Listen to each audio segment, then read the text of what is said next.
Hi friends, welcome to A Wonderful Sheep and welcome to this very belated reading journal with me video for the month of September.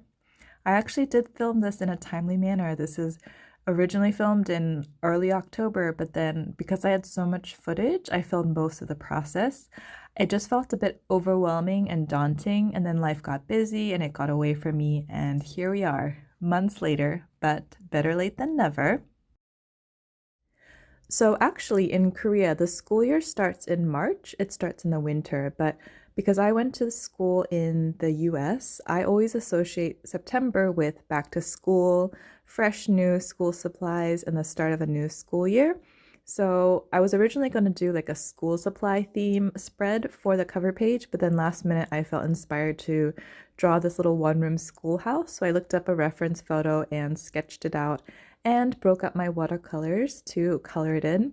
It's just my travel watercolor set and a handy dandy water brush. And that's sort of a theme lately. I've been finding myself wanting to do more traditional art, just like sketching and practicing watercolor, versus doing more diary decoration and using my stationery. And I think that might be a theme moving forward as well. I think I will want to practice my traditional art skills more. And this journal has sort of ended up being like a dumping ground for me to use up all of the stationery that I've amassed over the years. I have so many stickers and less so memo sheets. I've given away most of my memo sheets now, actually. But yeah, I think I just want to get better at drawing and illustrating. And thanks to the power of editing, you can see the tedious work of making all these little bricks at 3x and 5x speed. It took quite a while, and hopefully the final result shows that it was worth all this effort. And it's kind of meditative, though, to just do something repetitive like this while I was listening to various audiobooks and podcasts. Now, September was quite a prolific reading month for me, mostly due to the fact I started this new series called Immortals After Dark by Kresley, which is this paranormal romance fantasy series. It's quite a long one. It's like 20 books long at this point. And I found out about it a while ago because of the Fated Mates podcast, which is a romance novel podcast that I listen to weekly. And that podcast originally started out as one dedicated to this IAD series. And so I'd been meaning to check it out. And finally in September I did. I picked up the first couple of books and I just sort of binge listened to them. And I think when I was in that world, I was very immersed in it. It's a very wild ride. Like I've never read anything like before. It's very crazy. Like the first book is very extreme in terms of like the world building and the fantasy and the paranormalness and the spice level, all of it.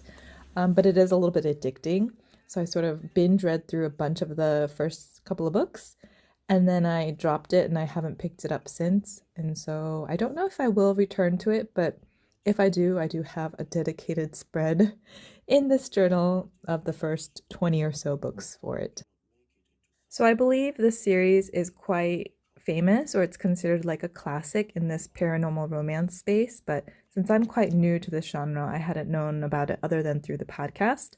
But the renewal covers for the series are quite gorgeous, and they have a blurb on the front featuring Ali Hazelwood, who highly recommends it. And I would say if you've read Bride by Ali Hazelwood, that gives you a sense of the sort of paranormal feel, the vibes of the series. There are Valkyries, there's vampires, there's Lycae, which are like werewolves, witches, ghosts, demons. And on this spread I made a little color-coded chart at the top to show like what kind of immortal beings are paired off in each book. But yeah, it was interesting. It's very addictive at first, so I did binge read through the first couple of books, and I also finished another book in the Mercy Thompson series, which you saw me just posting in there. I don't think I'll continue with that series anymore, but I did finish one more book from there. And then I also read quite a bit of nonfiction, and I think the most influential book, I would say, for this month and also one of the most for this year was A New Earth by Eckhart Tolle. There are a lot of great concepts and ideas introduced in this book that were very helpful to me, explaining the ego and the paradox of time. And that's, I think, one of the biggest takeaways for me is realizing how much of my life is spent reliving the past or thinking about the future and not actually really being present in the moment, in the here and now, which is such a cliche concept. Everyone says we should be present, focus on the now, but it really took this book to bring to light how much of my life I was not living in the present. And here's a quote that I wrote down in my journal. Time is what the ego lives on. The stronger the ego, the more time takes over your life. Almost every thought you think is concerned with past or future, and your sense of self depends on the past for your identity and on the future for its fulfillment. Fear, anxiety, expectation, regret, guilt, anger are the dysfunctions of the time-bound state of consciousness. Here's another quote that I found very profound. There is only ever this moment. Life is always now. Your entire life unfolds in this constant now. Even past or future moments only exist when you remember or anticipate them, and you do so by thinking about them in the only moment there is, this one. Another nonfiction book I found very helpful was Glucose Revolution, which is about balancing your blood sugar, and the book was very easy to read, and it introduces a bunch of hacks that you can introduce into your lifestyle to balance your blood sugar.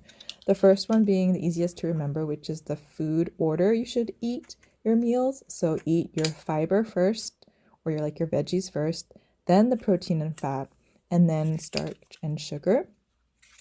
Another hack was put clothes on carbs, meaning don't have just a piece of toast, but put peanut butter on that, or put some kind of protein on that to dress the carb so it's not just by itself, so it doesn't give you a glucose spike.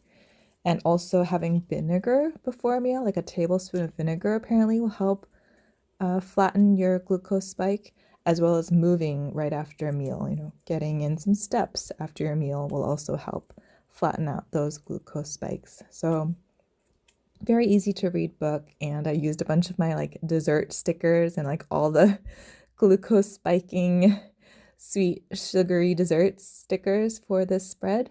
But yeah, I do recommend this book. It was very interesting, and I just need to be better about implementing all these hacks I learned from it. Speaking of sweets, moving on to fiction, the book I'm journaling about now is Sweetness in the Skin by Ishi Robinson, and it was just literally the sweetest book. The main character, Pumpkin, is a teenager who loves to bake and cook, and she's trying to earn her way to achieve her dream of going to France. It's set in Jamaica. There are just mouth-watering descriptions of Jamaican food, and you just root so hard for this main character. You really want her to achieve her dream. So it was a really heartwarming book.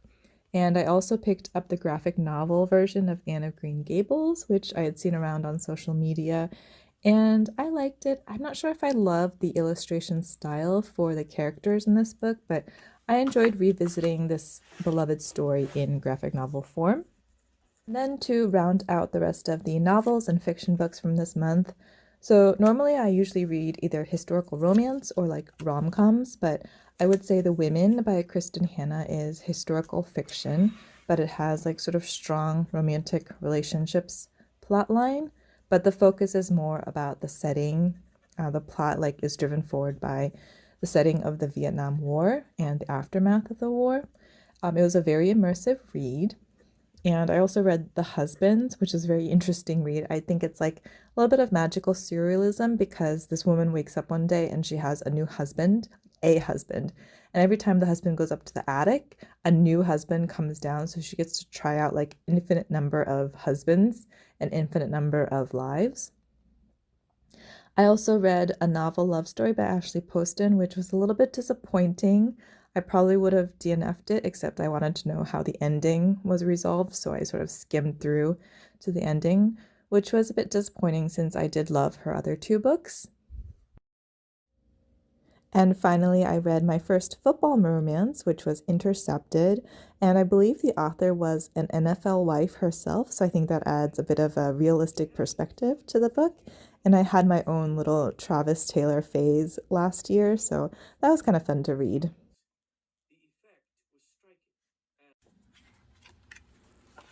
Final flip through.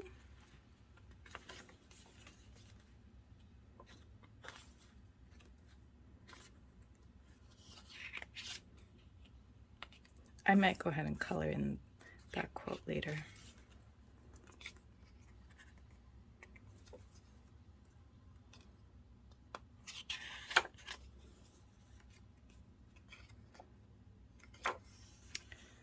And then into October. Thanks for watching, everyone. Stay safe and well, and I will see you next time. Bye.